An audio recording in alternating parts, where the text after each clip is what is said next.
Hello, I'm Jordan Guth, the host of the SoundStage Audiophile podcast, one of the SoundStage videographers, and the creator of SoundStage's Practical Audiophile video review series. In fact, I just reviewed a pair of Devialet Phantom Ultimate 98dB active speakers, and you can find that video on our channel right now.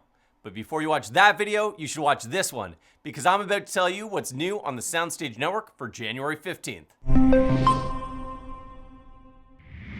After a holiday break, SoundStage Australia is back at the desk and launching into 2026 with a review of the new Sabrina V, the entry point into Wilson Audio's lineup of floor-standing loudspeakers. Editor Edgar Kramer was provided with a review sample in the stunning crowned rose finish from the recently introduced Colors of the World Wilson Gloss Special Order Color Palette. The Sabrina V also sees the introduction of H material into Wilson Audio's proprietary materials technologies. If you haven't checked out the latest installment of Jason Thorpe's My Audiophile Neighborhood series on SoundStage Global, you should do that, because it ties in nicely to a brand new review by Jason on SoundStage Ultra, where he serves as senior editor. In the new My Audiophile Neighborhood segment, Jason talks about sharing some high-end amplifiers with fellow audiophiles in his Toronto townhouse development, and receiving some valuable feedback on an amplifier he was about to review. That amplifier he was about to review was the Audio Research D80.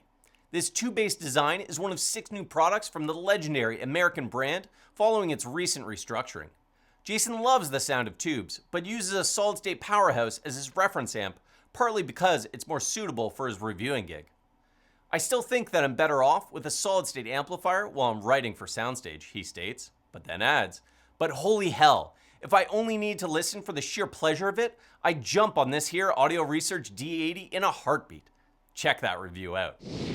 Last year, Tom Moon bought himself a new Technics SL100C direct drive turntable.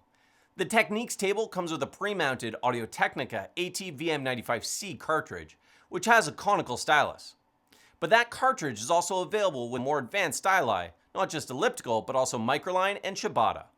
Tom decided to try out the AT-VM95ML, which has a microline stylus. In his review for SoundStage Access, Tom concludes that the AT-VM95ML would represent a very fine upgrade for any table equipped with a conical or standard elliptical variant of the AT-VM95. And for his monthly unboxing blog, senior editor Dennis Berger gives some clues of what to expect from his upcoming review of iFi Audio's Zen DAC 3. This ultra-affordable DAC has single-ended and balanced outputs, as well as a headphone output, and supports high-res audio up to 768 kHz PCM and DSD 512. When he reviewed Arendal Sound's 1528 Monitor 8 on SoundStage Hi-Fi on December 1st, Philip Bodette praised the Norwegian loudspeaker's neutrality, transparency, and ability to play very loudly. Not surprisingly, the Monitor 8 received a Reviewer's Choice Award. 2 weeks later, this really big, 3-way stand-mount design was named a SoundStage Network Product of the Year for exceptional value. Now the Monitor 8 has been designated as a SoundStage Network Recommended Reference Component. On SoundStage Simplify, senior editor AJ Wykes reviews Dirac Live Room Correction Suite, a software application that runs on Windows and Macintosh computers and compensates for acoustic problems such as standing waves and unwanted reflections. AJ tested Dirac on 2 different systems. He writes, Dirac Live made both my music systems sound better. Not just different, but better. Bass became more linear and controlled, the mid-range opened up with improved clarity and separation. The soundstage gained focus and depth. These improvements were immediately obvious and consistently present across all listening material. Find out more in his article. On SoundStage Experience, music editor Joseph Taylor reviews Memories of Home, a new album by jazz guitarist John Schofield and double bassist Dave Holland. Joseph concludes, these 2 players have each been making music for more than 50 years and continue to find new, fresh things to say, even in tunes they've done before. On SoundStage Solo, senior editor Jeffrey Morrison reviews Focal's Batiste MG noise-canceling headphones, which he calls some of the most comfortable headphones he's ever tested. While he has some concerns about the price of these premium phones, Jeffrey has none about their performance. The overall sound of the Batiste MGs is excellent, he writes, with a wide soundstage, well-controlled bass, and smooth highs. Here are some coming attractions on the SoundStage Network. Coming to SoundStage Hi-Fi on February 1st is George Dassa's review of the Dyn Audio Contour 20 Black Edition loudspeaker.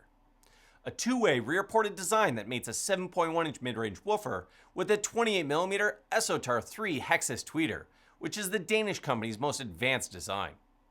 Also on February 1st, senior editor Jeffrey Morrison reports on some new headphones and portable audio products he checked out while attending the annual CES in Las Vegas in early January. On February 15th, SoundStage Hi-Fi will have Roger Cano's review of Hegel Music System's H150 streaming integrated amplifier, which features a built-in phono stage and a network streamer that supports Apple AirPlay, Google Cast, Spotify Connect, Qobuz Connect, and Tidal Connect. That's all for this update, but I also want to tell you about another video that was recently put online.